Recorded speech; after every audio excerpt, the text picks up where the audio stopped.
with Immortals' victorious AD carry. Thank you very much, gentlemen. Great cast on the day. I am joined by Wild Turtle here, the wildest of turtles after their victory over Echo Fox. I have to ask you guys, it's kind of history repeats itself from last year, but it looks a lot cleaner coming towards the end of the split. No spitting.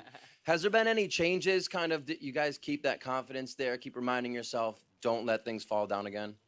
Yeah, we're always like trying hard every single game we're playing. Like even though we were playing a bottom, like one of the bottom teams this game, and we just decided like we have to try our best all the time, because if we're not, then if we slip up, then another team's gonna beat us. And looking at the strategies you guys use each time, obviously so powerful, but we always like to know what teams favor in the meta. Can you kind of put some words to the strategies you guys put on the Rift each time? What is Immortals favoring in the meta right now?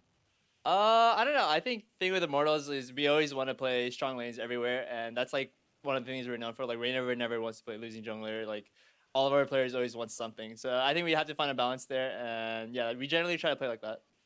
And my final question for you, looking at where you guys will place, obviously there's been many questions about TSM, but when does the Worlds picture come into mind? Because that's very much an option for you guys. When do you start looking at other teams around the world, or have you already? No, we haven't even tried to look too much into the other teams. We're kind of just focusing on ourselves right now and self-improvement. And we're only looking at other regions for what picks they're playing, but not how they're playing. And we just kind of want to make our own playstyle. Well, improvement in own play style has definitely brought you guys to the top. Best of luck moving forward. We're going to throw it to the analyst desk to break down the rest of that game. Thank you very much, Riv. And to be honest, there's not a ton of game to break down because it ended in 20 minutes and 45 seconds out of Immortals. Should have ended sooner, yeah, too. should have ended sooner. 1840. What are we doing? Yeah, could have ended at 1840, which would have been near fastest This game is why time. we need shorter surrender time.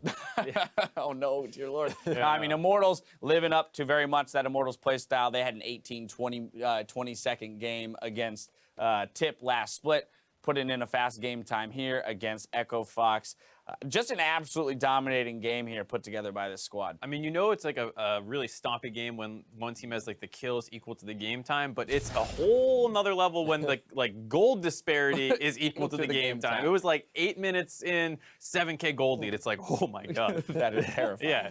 Yeah. So, but before we get into our very lengthy and kind of amusing replay, I do want to talk about the team comps as they came out here, because once again, we see Huni happy to take the Gnar into the Irelia matchup. He picks it blind. We've seen a couple teams do this, but coming out on top this time around. So still, I feel like the NA teams are very much figuring this champion out. Where does he belong in the draft? Sometimes we see him first picked, other times we see him go as the counter in the third rotation. He's definitely a strong laner, but the Irelia matchup is not just you pick Irelia and you win. It is a skill matchup. Okay. So if you're really confident as a player, we know that Huni is super confident. He'll pick Riven into many situations, things like that. If you're confident enough to take the Gnar into a weaker team like Echo Fox, not a big deal. And it speaks to what Wild Turtle was talking about. It's a team that just wants strong lanes everywhere and are able to use those advantages in the early game to transition into 20K lead at 20 minutes. All right, so now let's watch it unfold. Just 7 minutes into the game. Cue Benny Hill. Yeah, exactly. That's it. That's the setup we need. Ready, go. You go. How much trumpet does it? Should I dub the song? You sing Benny Hill while we break this down. No, start here. Rainover, very aggressive. He was in the right place, right time earlier in the game for a counter gank, but here he wants to put pressure onto the blue.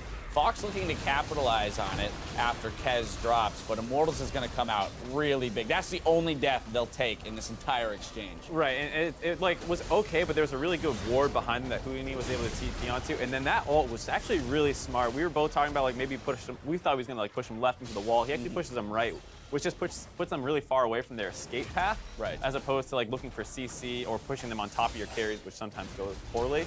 So really good choice by Huni there. At least this like long chase down is gonna end up being. As of yet, it's a 3-for-1. Right. It's now a 4-for-1. You believe it should stop at 5-for-1. And look, this is a 5-for-1. You would call this an ace. It's clean. Look, they've got control of the mid lane. Hey, let's maybe take a breath here on Echo Fox. Nope, gonna flash body slam on my own against the support of all people.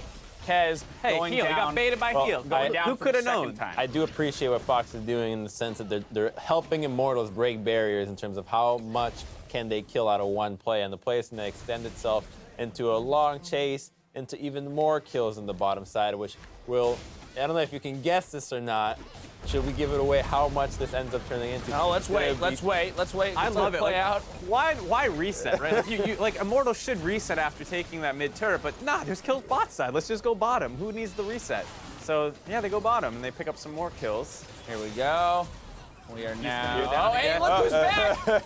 Kez! He made it back for his 3rd time. Here's Raynor with a little time. He's burning. This is amazing. I mean, and that's where you just like, I can't play this game Well, it anymore. totals When Rainover into gets away like that. a 9-for-1 9 play. for 1. This was 9 for 1. This fight started at 7 minutes and 30 seconds. We thought yesterday was bad when Cloud9 gave over an ace at 7 minutes and 30 seconds.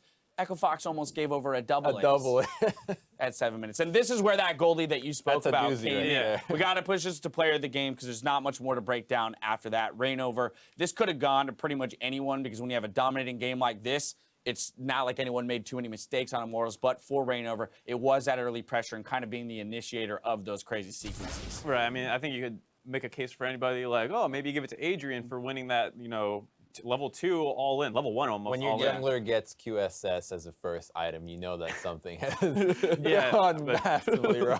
Raino for the counter gank, the invade, and then he's like, I'll just get the defensive item right away, so I definitely can't die. Yep, but, you know, Insanity. for Immortals to have closed out the series in the 2-0 as expected, but this is the kind of thing we talk about with this squad as they move towards the end of the season, cleaning things up. I do have to welcome our viewers from NALCS 1 who just saw Cloud9 close out Game 2 against CLG. That's going to push us to a 3rd game.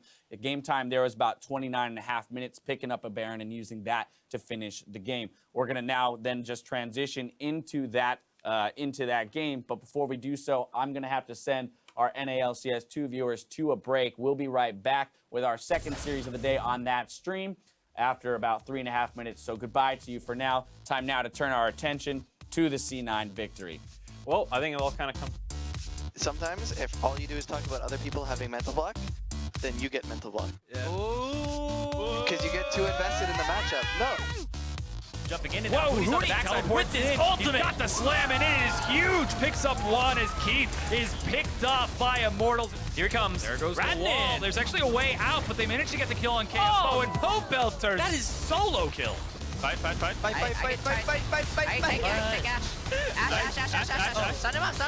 Oh, ish. Oh my Good job. god. Nice there, we can win. We need to push. Nice. Yeah, triple kill. There's the kill and the 2-0 victory. 20 minutes, an entire series in less than an hour of game time.